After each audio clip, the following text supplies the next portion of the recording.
দেৰগাঁও সাহিত্য সভা ভৱনত মিছামৰা প্ৰশাসনিক এলেকাৰ পৰিৱৰ্তন বিৰোধী দাবী সমিতিৰ সংবাদমেল। সাংবাদিক বন্ধুসকল, আপোনালোকে সকলোৱে জানে যে খুমটাই সমষ্টিৰ আমাৰ দেৰগাঁও ৰাজহ চক্ৰৰ অন্তৰ্গত পূব মিছামৰা, মধ্য মিছামৰা, পশ্চিম মিছামৰা তিনিটা পঞ্চায়ত সমষ্টিৰ ডিলিমিটেশ্যনৰ সময়ত আমাৰ সমষ্টি আছিলে প্ৰথমতে খুমটাই, কিন্তু আমাৰ পাঁচোটা যেতিয়া সমষ্টি আমাৰ পাঁচোটা পঞ্চায়ত আছিলে তাৰে দুটা কাটি নি নৰ্থ ব্লকৰ আণ্ডাৰত দুটা পঞ্চায়ত কাটি দেৰগাঁও সমষ্টিত অন্তৰ্ভুক্ত কৰিলে। তাৰপাছত আমি আগৰ পূৰ্বৰ দৰে আমি খুমটাই সমষ্টিতে আছিলোঁ, কিন্তু এতিয়া অসম চৰকাৰে যিহেতুকে সমজিল্লা গঠন কৰিছে প্ৰত্যেক সমষ্টিত প্ৰতি এটা এটা, আমাৰ খুমটাই সমষ্টিটোত সমজিল্লা হোৱা নাছিলে আৰু নোহোৱাৰ পাছত আমি সেই মুহূৰ্ততে আমি 2025 চনতেই আমি সকলো মিছামৰাবাসীৰ লগ হৈ আমি সেই সময়ত মিছামৰা ৰাজহুৱা ভৱনত এখন বৃহত্তৰ প্ৰতিবাদী সভা আয়োজন কৰা হৈছিলে। সেই প্ৰতিবাদী সভাৰ পাছতেই ৰাষ্ট্ৰীয় ঘাইপথ অৱৰোধ কৰি আমি বিভিন্ন প্ৰতিবাদী কাৰ্যসূচী লৈছিলোঁ। তাৰ পাছত আমাক জিলা আয়ুক্ত মহোদয়ে আমাক মুখ্যমন্ত্ৰীক লগ কৰি এই গোটেই কথাটো নিষ্পত্তি হ'বৰ বাবে আমাক জনাইছিলে। আমিও সিদ্ধান্ত লৈ যোৱা 2025 চনৰ 20 তাৰিখে 20 মাৰ্চ 20/3/2025 আমি মুখ্যমন্ত্ৰী ডাঙৰীয়াক গুৱাহাটীত সচিবালয়ত আমি তেখেতক লগ পাইছিলোঁ। আমি প্ৰতিনিধি দল গৈ আৰু আমাৰ যিখন মূল দাবী পত্ৰ সেইখন আমি তেখেতসকলক দিছিলোঁ।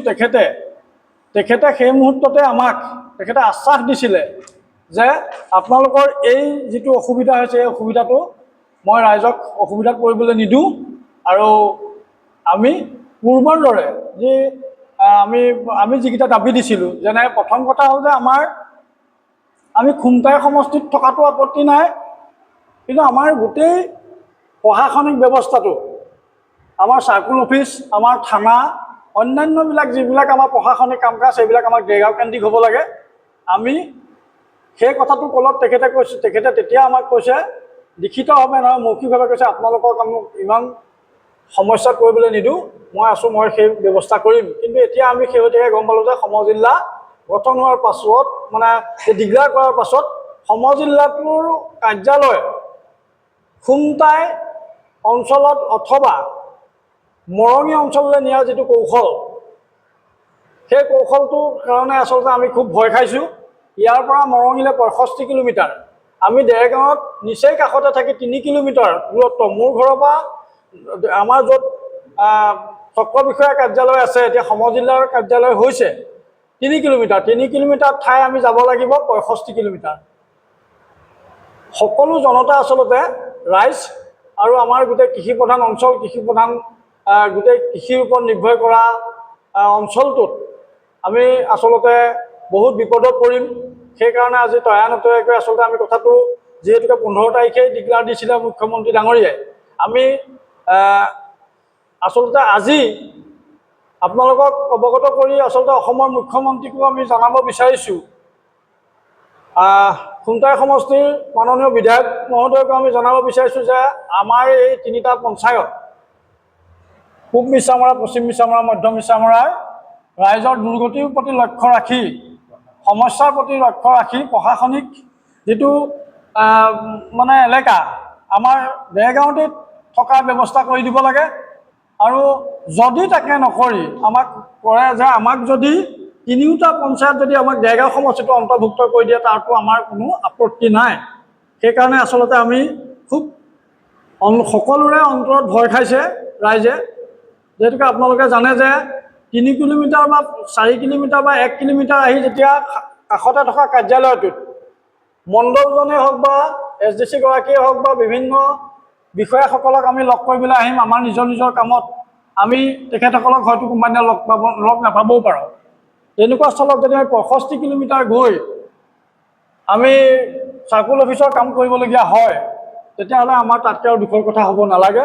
সেইকাৰণে আমি অসমৰ মাননীয় মুখ্যমন্ত্ৰী ডাঙৰীয়াক আমি আকৌ আহ্বান জনাইছোঁ যাতে আমাৰ যি আমি 2025 চনৰ 20 মাৰ্চ তাৰিখে আমি যি ৰাইজে আবেদন জনাইছিলোঁ তেখেতক সেই আবেদনখন পুনৰ কাৰ্যকৰী কৰি আমাক যাতে সমস্ত এই তিনিটা পঞ্চায়তৰ ৰাইজক এই যি দুৰ্দশা অৱস্থা হ'ব সেই দুৰ্দশা অৱস্থাৰ পৰা পৰিত্ৰাণ পাবৰ কাৰণে আমি আহ্বান জনাইছোঁ। আৰু যদি সেইটোও নহয় তেতিয়াহ'লে শেষ মুহূৰ্তত ৰাইজ মানে ৰাজপথলৈ আহিবলৈ বাধ্য হ'ব। এই ৰাজপথলৈ অহাটোৰ আমি কাম্য কৰা নাই, কিন্তু মুখ্যমন্ত্ৰী ডাঙৰীয়াই যিহেতুকে আমাক আশ্বাস দিছিলে সেই আশ্বাসৰ কাৰণে আমি আচলতে ইমান দিনে আমি বহি থাকিলোঁ। আমি ভাবিছিলোঁ যে মুখ্যমন্ত্ৰী ডাঙৰীয়াই আমাক মৌখিকভাৱে কৈছে যদিও তেখেতে আমাক এইটো বিপদত নেপেলাই আমাৰ সকলোখিনি ৰাইজক এই সুবিধাটো কৰি দিব। কিন্তু ইতিমধ্যে দেখা পোৱা গৈছে সমজিল্লাৰ কাৰ্যালয় বনাব। আমি সমজিল্লাৰ কাৰ্যালয় ক'ত বনাব কি বনাব আমি সেই কথাটো কোৱা নাই যে সমজিল্লাটো যদি হয় মধ্যস্থলত যেতিয়া চৰকাৰখনে এটা আঁচনি লয় সেই আঁচনিটো সকলো ৰাইজৰ সুবিধাৰ কাৰণে ল'ব লাগিব। সেই সুবিধাৰ কাৰণে যদি নলয় ৰাইজক যদি মানে দুৰ্দশা কৰে তেতিয়াহ'লে ৰাইজ নিশ্চয় মানে জাগৃত হ'ব, ৰাইজ ৰাজপথলৈ আহিবলৈ বাধ্য হ'ব। সেইকাৰণে আমি মুখ্যমন্ত্ৰী ডাঙৰীয়াক আমি আকৌ লগ কৰিবলৈ যোৱা আমি চিন্তা চৰ্চা কৰিছোঁ। আৰু আমি আগতীয়াকৈ আচলতে আপোনালোকৰ মাধ্যমেদি আমি সমগ্ৰ বিষয়টো চৰকাৰক জিলা প্ৰশাসনক আমি অৱগত কৰিছোঁ। মুখ্যমন্ত্ৰী ডাঙৰীয়াই যাতে আমাৰ এই আহ্বানৰ প্ৰতি সঁহাৰি জনাই অতি সোনকালে আমাৰ এই তিনিটা পঞ্চায়তৰ যি দুৰ্দশা এই দুৰ্দশাৰ প্ৰতি পৰিত্ৰাণ পোৱাব তাৰে আমি কামনা কৰিছোঁ। আৰু মুখ্যমন্ত্ৰী ডাঙৰীয়াক শেষবাৰৰ কাৰণে আচলতে কৈছোঁ যে আপুনি যিহেতুকে আমাক আমাৰ প্ৰতিনিধিক লগত লৈ আপুনি খুব ধুনীয়াকৈ সুন্দৰভাৱে আমাক কৈ পঠিয়াইছিলে যে আপোনালোকক মই বিপদত পৰিবলৈ নিদিওঁ। সেই কথাষাৰ আজি আমি তেখেতক মনত পেলাই দিছোঁ। এইটো কাৰণে মনত পেলাই দিছোঁ যাতে তেখেতে হয়তো পাহৰিব পাৰে, আমি আকৌ মনত পেলাইছোঁ যাতে আমাক সেই দুৰ্দশাৰ পৰা পৰিত্ৰাণ পাওঁ আমি। দেৰগাঁও সাহিত্য সভা ভৱনত মিছামৰা প্ৰশাসনিক এলেকা পৰিৱৰ্তন বিৰোধী দাবী সমিতিৰ সংবাদমেল সম্বোধন। উল্লেখযোগ্য যে দেৰগাঁও ৰাজচক্ৰ বিষয়া কাৰ্যালয়ৰ বা দেৰগাঁও সমজিলাৰ গাতে লাগি থকা মিছামৰা মৌজাৰ পূব মিছামৰা মধ্য মিছামৰা আৰু পশ্চিম মিছামৰা গাঁও পঞ্চায়ত দেৰগাঁও সমজিলাত অন্তৰ্ভুক্ত কৰাৰ দাবীত এই সংবাদমেল সম্বোধন কৰা হয়। জয়জাতে আপোনালোক সাংবাদিক বন্ধুসকলক আমি নমস্কাৰ জনাইছোঁ। আমি এটা বৰ ডাঙৰ সমস্যাত বিশেষকৈ আমাৰ মিছামৰাৰ তিনিটা পঞ্চায়ত পূব মিছামৰা মধ্য মিছামৰা পশ্চিম মিছামৰা আটাইকেইটা মিছামৰাৰ এই পঞ্চায়তৰ ৰাইজসকল আমি এতিয়া অলপ বহুত ভয় খাবলগীয়া হৈছে। কাৰণ ইতিমধ্যে যোৱা 15 তাৰিখে মাননীয় মুখ্যমন্ত্ৰী ডাঙৰীয়াই খুমটাই সমষ্টিটোকো সমজিলাৰ দিয়াৰ ঘোষণা কৰিছে। গতিকে আমি যোৱা 20-3-25 চনত আমি মানে মাননীয় মুখ্যমন্ত্ৰী ডাঙৰীয়াক লগ কৰি আমাৰ এই সমস্যাটোৰ বিষয়ে তেখেতক কৈছিলোঁ। তেখেতে তেতিয়া আমাক কৈছিলে, খুব সুন্দৰভাৱে কৈছিলে যে আপোনালোকৰ ডিমাণ্ডটো এইটোহে। মই বোলো হয়, যে মই আপোনালোকক বিপদত পৰিবলৈ নিদিওঁ, মই আপোনালোকৰ কামটো কৰি দিম, চিন্তা কৰিব নালাগে। আমি মানে এটাই কৈছিলোঁ যে আমি ভোট য'তেই নহওক আমি ভোট দিম, কোনো কথা নাই।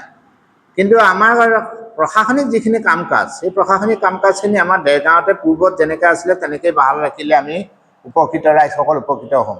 যদি মৰঙী ইয়াৰ পৰা 65 কিলোমিটাৰ দূৰত গৈ আমাৰ এই বিশেষকৈ এই দুখীয়া নিচলা ভাল বাকী মানুহখিনিয়ে যিখিনি আছে কৰিব, কিন্তু এই দুখীয়া নিচলা মানুহখিনিয়ে গৈ নিজৰ অভাৱ অভিযোগ কিবা এখন প্ৰমাণ পত্ৰ বিচাৰি যদি তালৈ 3-4 দিন বা এসপ্তাহ ঘূৰিবলগীয়া হয়, এইটো বহুত ডাঙৰ সমস্যাত পৰিব।